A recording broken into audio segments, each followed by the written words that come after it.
पोलिसांची ऍक्शन करत असे देखील म्हटले, माझ्या नादाला लागल तर हॉस्पिटलमध्ये जा, नाही तर स्मशानात जा. मी लागतो नादाला. चल चल, मी तुझ्या नादाला लागतो.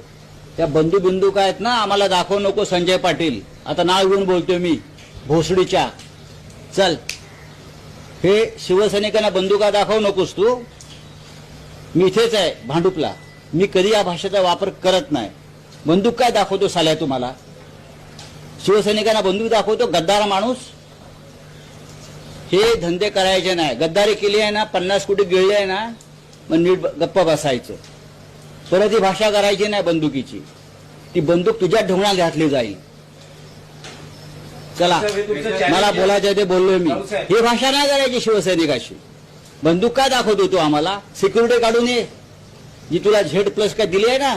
चल, आता बघतो मी. तुमचं संजय दिना पाटलांना थेट आव्हान आहे. अरे सोड रे, गद्दारांना आव्हान आहे माझं. हे काय आम्हाला बंदूक दाखवतात साले? हे बंदुका दाखवतात का आम्हाला? काय लॉ अँड ऑर्डर आहे की नाही मिस्टर फडणवीस? अमित शहाच्या नावावरती, जीवावरती आमच्या दादागिऱ्या करू नका गुजरातांच्या. चला.